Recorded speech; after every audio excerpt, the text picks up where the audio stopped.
mavzuimiz zakot va xayriyaning ijtimoiy ahamiyati degan mazmunda inshaalloh bo'ladi. Alloh hammamizga manfaatli qilsin. Bismillahirrohmanirrohim. Zakot hammamiz ko'pchilik e'tibor beradigan bo'lsak, zakotlarni Ramazon sharif oyida chiqarishga harakat qilishadi. Buni tagiga hikmat shuki, boshqa oylar masalan o'zimizni hisob-kitob oyimiz, yilni har bir oyni masalan qamariy, shamsiy qamariy oy deydi, har xil holatda o'zgarib turadi. Masalan, yil sentyabr oyida zakot bergan bo'lsangiz, yil to'lmasdan kelib qolishi mumkin. Keyingi yil sentyabr oyi, bir yil to'lmasdan yoki bir yil to'lib sal o'tib ketgandan keyin kelishi mumkin. Ammo Ramazon sharif oyi har yili bir xil. Mana shu masalan bir yilda 12 oy bo'lgan bo'lsa, mana shu 12 oy to'liq bo'lgan paytida keladi. Va siz bergan zakotingizni aniq bir yil to'lganda bergan bo'lasiz. Shuning uchun ko'pchilik mo'min musulmonlar zakotlarini Ramazon sharifda berishga odatlanadilar. Ikkinchi yana bir hikmati shuki, Ramazon sharifda berilgan ihsonlarni, ajrlarni mukofoti juda katta bo'ladi, behisob bo'ladi. Hatto shunaqa rivoyatlar borki, Ramazon sharifda bir inson bir nafl amal qilsa, bir nafl amal bajaradigan bo'lsa, xolis o'zingiz Alloh uchun bir yaxshi amalni qilsangiz, shu amalga beriladigan ajrning savobi Ramazon sharifdan boshqa oylarda farz amalning ajri beriladi deydi. Farz amalga beriladigan ajr beriladi. Endi farz amalni bajarsangiz, uning ajri behisob bo'ladi deydi. Uni ajrini endi Allohdan boshqa qanchalik ko'p ekanligini hisobini Allohdan boshqa hech kim bilmaydi deydi. Mana shunaqangi katta ajr mukofotlarga noil bo'lish uchun mo'min musulmonlar Ramazon sharif oyida o'sha zakotlarni berishlikka, fitr sadaqalar, ihsonlar qilishlikka juda ishtiyoq bo'lamiz va o'sha paytlarda berib duo olishlikka va oxiratimiz uchun ajr mukofot ushlab olishlikka harakat qilamiz. Endi zakot nima degani o'zi? Lug'aviy ma'noda zakot degani poklash va o'sish degan mazmunlarni ifoda qiladi. Istilohda, ya'ni shariatimizda zakot so'zi ma'lum miqdorga yetgan moldan ma'lum aniq bir shaxs, insonlarga ulush berish degani. Ma'lum bir miqdorga yetgan molingizdan aniqlab qo'yilgan, ya'ni hammaga emas, insonlarni topib, ana shularga shu boyagi miqdorga yetgan molingizdan ulush ajratishlikni zakot deb ataladi. Endi bu haqida o'zi umumiy xayr sadaqaga Alloh taolo buyurgan. Har bir mo'minni doimiy sadaqa berib, doimiy muhtoj bo'lgan, ihsonga, shunaqa yordamga muhtoj bo'lganlarni holidan xabar olib turishlik hammamiz uchun, hamma mo'min musulmonlar uchun o'zi buyurilgan Allohning hukmi. Mana shu haqida Alloh taolo Qur'on Karimda Baqara surasining 195-oyatida amr qiladiki, Allohning yo'lida nafaqa qiling, o'zingizni halokatga duchor qilmang, ihson qiling, albatta Alloh taolo ihson qiluvchilarni xush ko'radi. Ihson qilib turishligimiz hamisha kerak bo'ladi. Ammo Ramazon sharifda hammamiz uchun muqtado bo'lgan, bizni iymonli, e'tiqodli bo'lishga, mehr, muhabbatli bo'lishga o'rnak bo'lgan zot payg'ambarimiz sollallohu alayhi vasallamning hayotlaridan o'rnak olamiz. Buni juda ko'p gapiramiz. Bir hadis sharif bor, Rasulullohning hayotlari haqida qanday haqida Hazratimiz Rasululloh sollallohu alayhi vasallam o'zlari nihoyatda ehsonlik, nihoyatda saxiy, qo'li ochiq, bag'ri keng zot bo'ldilar. Endi uni beqiyos ta'rifladi. Ammo Imom Buxoriy rahmatullohi hadis shariflarida o'sha sahihlarda aytadilar. Kana Rasululloh sollallohu alayhi vasallam ajwadun nas. Payg'ambarimiz sollallohu alayhi vasallam eng saxiy, eng qo'li ochiq odamlar. Ajwadu ma yakunu fi Ramazon. Lekin Rasululloh Ramazon oyida nihoyatda saxiy bo'lib ketadilar. Karihul musala. Rasulullohning Ramazon oyidagi saxiyliklari, mehr shafqatlari xuddi mayin esib turgan shabbodaning yog'inligidan-da yog'inli, umumiyligidan-da umumiy edi.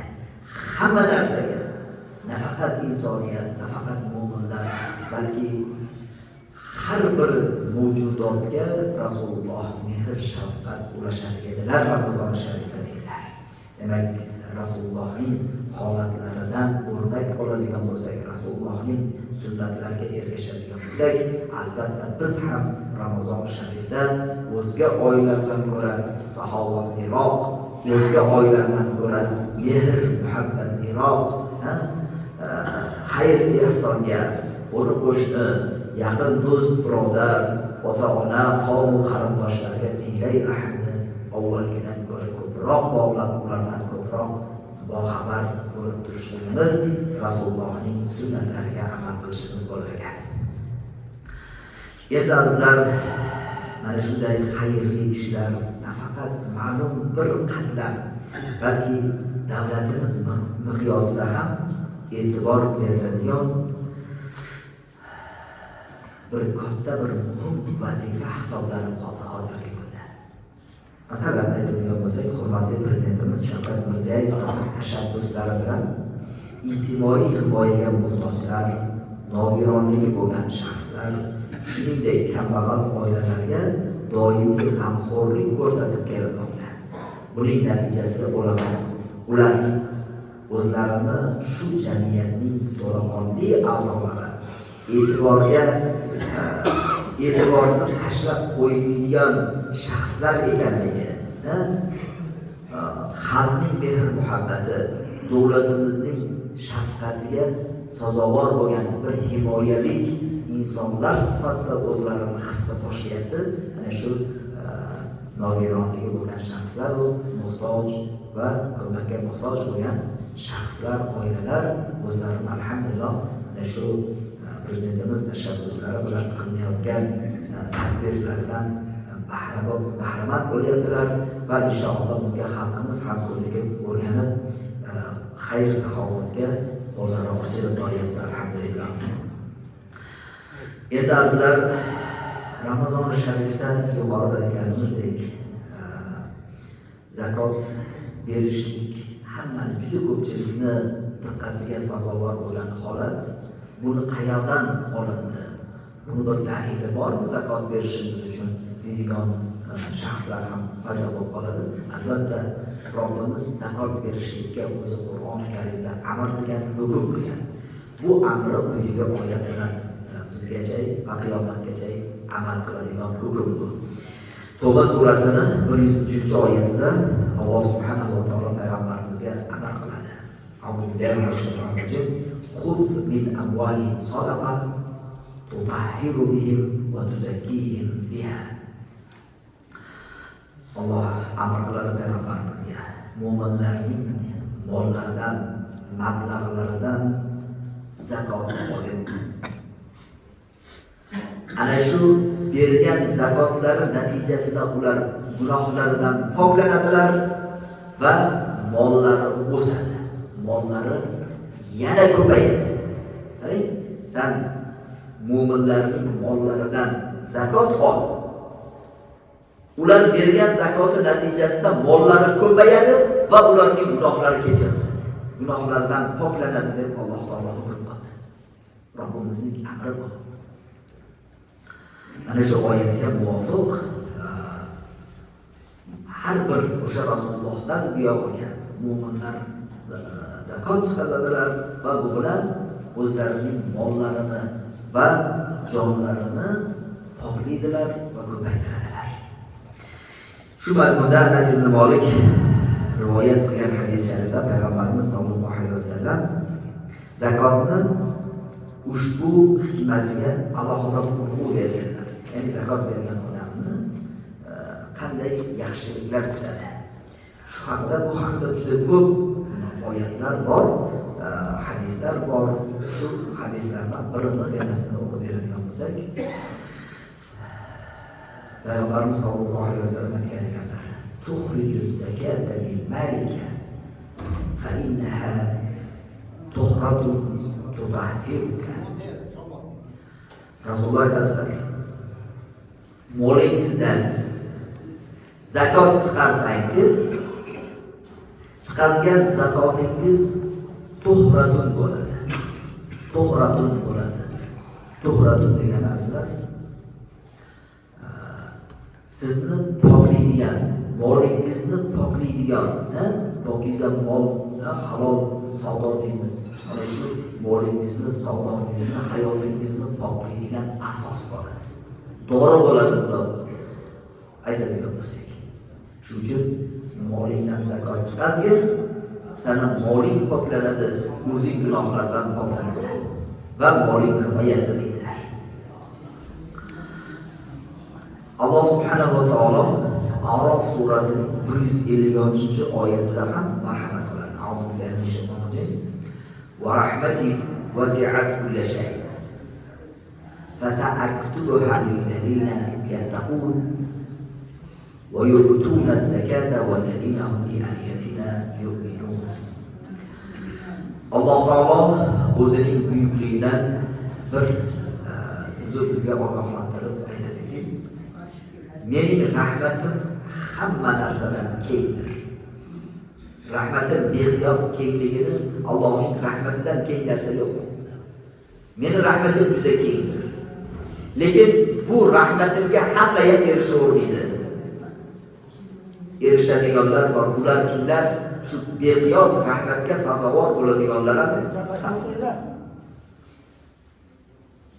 sanoqli odamlar ekanda. Shu rahmatga erishadigan insonlar ham sanoqli, ma'lum odamlar ekan. Ana shu sanoqli odamlarni kim ekanligini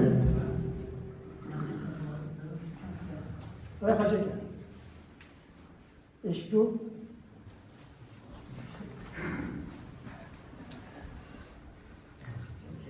Daryoda bemalol joy bor ekan. Bemalol suhbatlashib o'tirasizlar. Tashqariga chiqsin suhbatlashib. Tashqaridan anaqa daryo. Endi ko'pchilik Yuborga chiqinglar. Bemalol o'tirasiz. Robbimiz Alloh subhanahu va taolo A'rof surasida marhamat qilyaptilar. Rahmati wasi'at kulla shay. Mening rahmatim beqiyos kengdir. Lekin bu rahmatimga erishadiganlar lillazina yattaqun. Mendan qo'rqib gunohlardan, isyonlardan o'zini tiyadigan odamlar mana o'sha beqiyos rahmatimga erishadi. Birinchi toifasi. Ikkinchi toifasi yu'tuna zakat.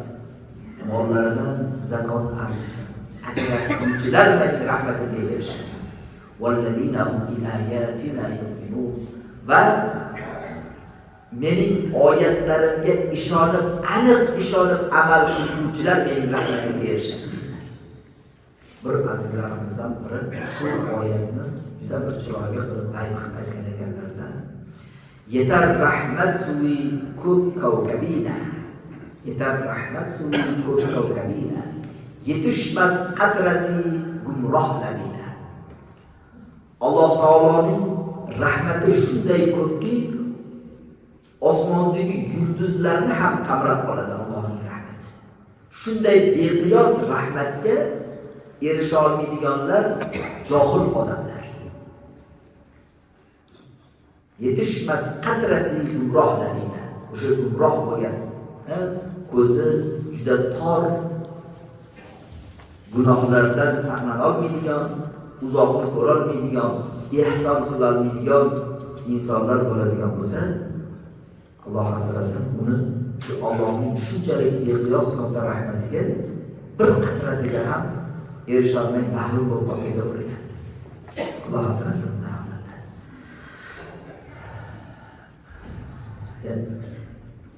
Albatta Alloh taoloning rahmat, mag'firatiga sazovor bo'lish uchun albatta avvalo iymon va e'tiqod bilan qilayotgan amallarimizni ixlos bilan bajarishimiz kerak. Ana shunda Alloh taolo juda ko'p ne'matlarni ato qiladi.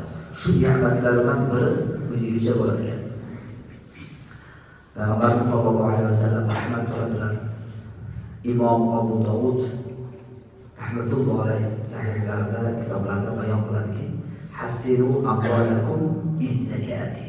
Hassinu amwalakum biz-zakati. Rasululloh aytgan ekanlar, zakot berib molingizni straxovka qilib qo'ying. Sug'urta deymizmi? Sug'urta qilib qo'ying. Balolardan, ofatlardan, kasob bo'lishlikdan himoya qilib qo'ying, zakot bering. Zakot bersangiz Alloh taolo molingizni himoya qiladi. Kasob bo'lishdan, yo'q bo'lib ketishdan, har xil ofat kulfatlardan Alloh asraydilar. Va da'u mardokum bis-sadaqa. Kasal bo'lishlikdan o'zingizni saqlamoqchi bo'lsangiz, kasal bo'lib qolmay desangiz, sadaqa, ihson berib turing, duo olib turing. Bu juda muhim narsa ekanda. Mana shu sadaqa berib tursangiz, mana shu payg'ambarimizning hadis shariflari borda, balo deydi osmonda uchib yurar ekanda, har xil balolar osmonda uchib yurar ekan. Allohning balolari. Shu ihson berib yurgan odam shu qilgan ihsoni boshida soyabon bo'lib turar ekan haliga. Shu balolar boyagiga boshiga tushmas ekan. Qachon ihson bermay qolsa, Xudo ko'rsatmasin, birdan haligi baloni bir qanaqasi tegadi-da, shundan keyin birdan yo yurak og'riq, yo qon bosim, yo infarkt, yo bir narsa baloga uchrab qoladi. Menga bu balo qaydan keldi? Baqosini bu yerdan deb yuraveramiz. Mana shunday balolardan saqlanish uchun o'sha qalqon biz uchun sadaqa bo'lar ekan. Xo'p. Va a'iddu bil-bala'i ad-du'a.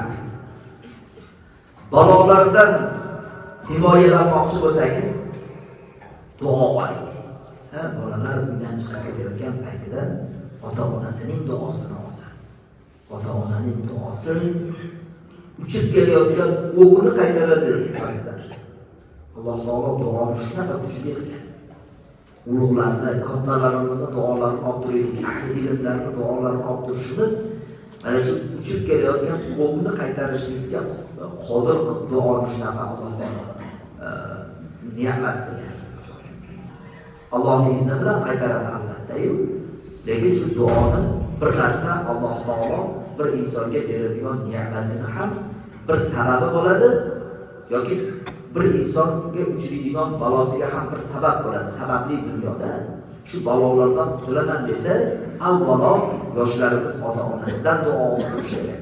Ulug'lardan, kattalarning duosini olib turadigan bo'lsak, Alloh taolo har xil ofat, kulfatlardan, balolardan o'zi hifzi himoyasida asraydi. Yana bir Abu Hurayra radhiyallohu ta'ala anhudan rivoyat qilinadigan hadis sharif bor. Aytadilarki, "Iza addayta zakata malika faqat qazayta ma alayka." Imom Tirmiziy rahmatullohi alayhi rivoyat qilganlar. Agar sen molingni zakotini o'z joyiga berib ado qilsang, bo'yningdagi katta Allohning huzuriga burchingni ado qilsan. Demak, zakot har bir mo'min musulmonning burchi hisoblanadi. Zakot bergan insonning moli o'sadi. Bu haqda Imom Tirmiziy rivoyat qilgan hadis sharif bor. Mana qasamalun min sadaqatin qattu dedilar. Berilgan zakot bilan, sadaqa bilan mol hech qachon kamaymaydi. Zakotini bering, o'z egasiga toping. Siz kutmagan joydan Xudo taolo sizni mol davlat bilan yana ko'paytirib, yana sizni martabangizni oshirib qo'yadi. Xasislik qilinadigan bo'lsa, shu narsadan o'smaydi-da o'sha narsa. Haligi bir inson bo'lganda juda saxiy, juda katta Xotamtoyga o'tgan, hozirgacha u islomdan oldin o'tgan odam. Lekin nihoyatda ehsonli, qo'li ochiq odam bo'lgan. Shunda Ali odamdan so'ragan ekanda, sen bunchalik ehson qilasan, moling battar ko'payib ketaveradi. Bu ehson qilishni kimdan o'rganding desa, Ali odam aytgan ekan, g'ish terguvchidan o'rgandi. G'ish terguvchi, g'ish terayotgan odam qo'lidagini joyiga qo'ymaguncha ikkinchisi qo'liga kelib tushmaydi. Qachon u qo'yadi, qo'li bo'sh edi, ikkinchisi kelib tushaveradi. Demak, men shundan bildimki, qachon Alloh sana qo'lingga bergan narsani, davlatni u joyiga qo'yasan, undan keyin ikkinchisi sana qo'lingga keladi. Demak, ana shu zakot berilsa, ihson qilinsa, molingizni keladigan joyi yana ko'payaverar ekanda. Ammo zakoti berilmagan mollarni bu dunyoda kasodga uchrashi haqida ham juda ko'p rivoyatlar bor. Endi oxiratdagisini qo'yaverasiz. Bu dunyoning o'zida. Bir Imom Buxoriy rahmatullohi rivoyat qilgan hadisda aytadilarki, "Ma xalaqatiz zakatu malan qattu illa ahlakathu."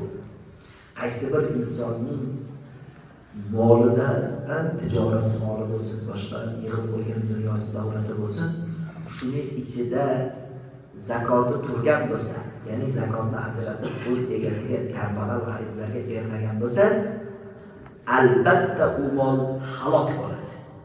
Shu narsa yo kuyib ketadi, yo urib ketadi, yo buyurmaydi o'ziga.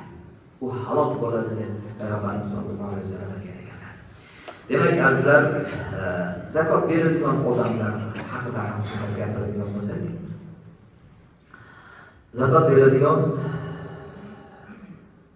narsalar nimalardan iborat desa, masalan, bir insonda oltini bor, kumushi bor, boqiladigan o'sha yaylovda boqiladigan yoki yaylov o'tlaridan olib kelib boqiladigan chavloq mollari bor. O'shalardan ma'lum miqdorda yetsa-da, keyin ishlab chiqariladigan har turli mahsulotlardan beriladi. O'zingiz ishlab chiqarasiz, sexingiz bor, yo boshqa narsangiz bor, shu ishlab chiqib turgan mahsulotlaringizni yig'ib qo'ygansiz, sotaman deb o'shalardan beriladi, naqd puldan beriladi, sotish niyatidan xarid qilingan har qanday mol-mulkdan beriladi. Masalan, sotaman deb olib qo'ygan nima narsangiz bo'lsa, o'shalardan zakot berasiz. Masalan, bir insonni uyida deylik necha grammda tillosi bor, o'ziga shaxsiy tegishli kumushi bor va pullari bor va sotaman deb qo'ygan narsalari bor. U narsa nima bo'lishligidan qat'iy nazar, guruchdir, piyozdir, kartoshkadir, boshqa bir narsadir, mashinadir, sotaman deyilgan bo'lsa, ana shularning hammasini bitta qilib jamlanadi. Masalan, tilloning narxi deylik, masalan, 1000 dollar bo'ladigan bo'lsa, sotadigan man degan mashinangizni narxi falon pul, hammasini jamlab o'sha masalan kartoshka piyozni narxi deylik 10 million so'm bo'lsa, hammasini bitta qilib hisoblanadi.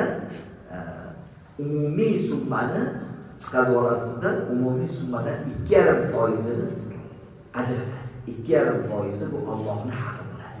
Buni egasiga topib berasiz. Xo'p.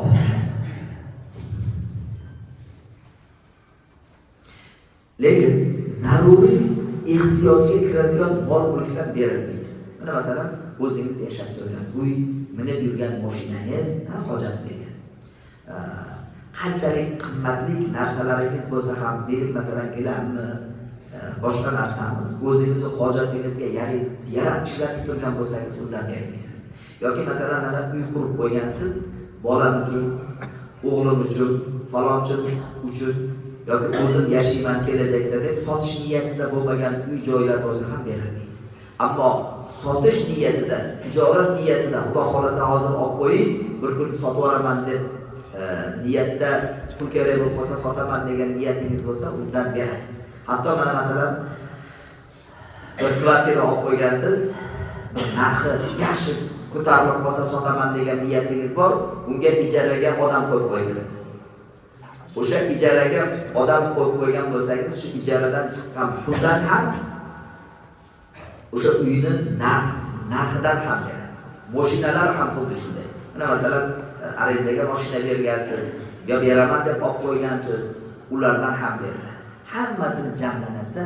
Birovga qarzga berib qo'yilgan pullar, bankka qo'yib qo'yilgan pullar, magazindagi har bir narsa, masalan, magaziningiz bo'ladigan bo'lsa, shu bir bunda deylik, kichkinagina konfetdan tortib, katta narsalarni hammasini narxini hisoblab chiqib, o'shandan umumiy narxdan 40dan biri, ya'ni 2,5% Allohning haqqi bo'ladi. O'shani ajratib berishlik zarur bo'ladi. Xo'p, zakotning sharti ikkita. Birinchisi, zakot oluvchi zakotni mulk qilib berish. Zakot oluvchiga zakot mulk qilib beriladi. Bu haqida yana oxirroq aytaman. Keyingisi, zakot ajratayotgan paytingizda mana shu meni zakotim deb ajratish kerak. Uni masalan boshqa niyatda emas, zakotim deb ajratish kerak. Endi zakot beriladigan shaxslar kim? Zakot oladigan odamlar kim? Mana shu yerda juda ehtiyot bo'lish kerak edi.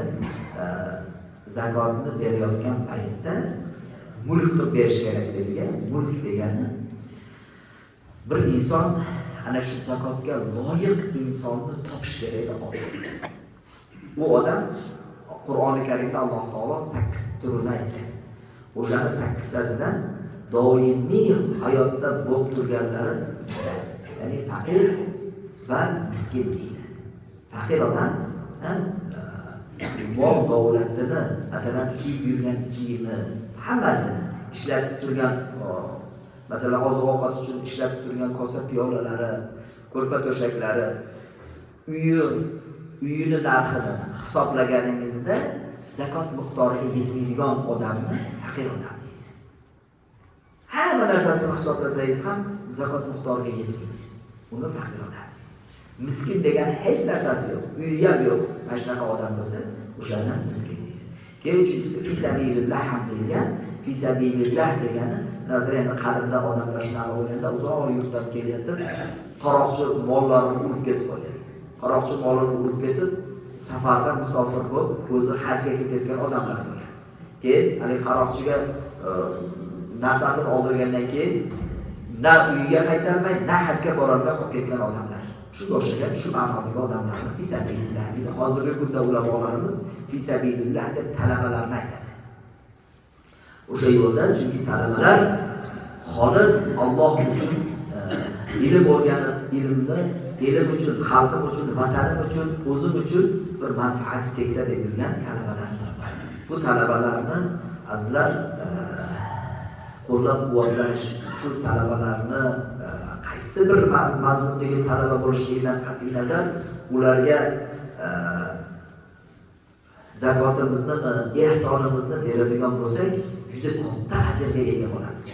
Mana shu talabalar haqiqiy Xudo yo'lida xizmat qiluvchilar hisoblanadi. Chunki ular o'sha haqiqiy ilm olsa, xayoli joyida bo'lib, ilmni mukammal egallasa, albatta uning ilmidan butun vatan, butun el va xalq foydalanadi. Shuning uchun talabalarni qo'llab-quvvatlashni esdan chiqarishimiz kerak emas. Hatto mana Burxoniddin Barg'unovning shogirdlaridan Zarruji degan bir zot o'tganlar, o'sha aytganlarki, bir mahalladan bir talaba bo'ladigan bo'lsa, shu talaba bir qishloqdan, mahalladan, bir shahardan bir talaba o'qiyapti, lekin u iqtisodiy hojatga muhtoj. O'qishini yaxshi o'zlashtira olmayapti, chunki boyagi yeyish uchun, kvartirasi uchun yo boshqa narsasi uchun mablag' topib bera olmayapti. Shunda shu mahallani hammasi gunohkor bo'ladi. Agar shu bitta odam, bitta talaba muhtoj bo'lmasa. Chunki har bir mahalladan bir qori, bir masalan dunyoviy ilm, diniy ilmga ega bo'ladigan odam bo'lishi shart. Har bir mahalla, agar shunaqa mahallada shunaqa odam bo'lmasa, ular yig'ilib o'sha mahallani kattalari, bizning mahallada qori yo'q, bizning mahallada masalan olim yo'q, fozil yo'q,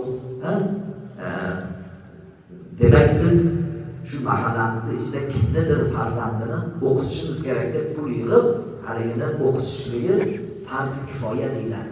Agar bitta bola shunaqa qilib bir yaxshi o'qib, yaxshi olim bo'lib shu mahallaga keladigan bo'lsa, hamma mahalladagi inson odamlar farz kifoyani bajargan bo'ladi. Agar hech kim shunaqa bo'lmasa yoki bo'lsa ham u moddiy iqtisodiy hojatga muhtoj bo'lib yaxshi o'qiy olmasa, shu mahallani odamlarning hammasi gunohkor bo'ladi deganlar. Shuning uchun azizlar, mana shunga ehtiyot bo'lishimiz kerak. Endi fitr sadaqa berishimiz kerak bo'ladi. Fitr sadaqani kimlar beradi desa, iloji boricha shu imkoniyati bor odam hamma bergan yaxshi bo'ladi. Molini hisobga yetirganlar yoki boyagina faqir emas, hamma narsasini hisoblaganda zakot ololmaydigan odamlar berishligi vojib bo'ladi.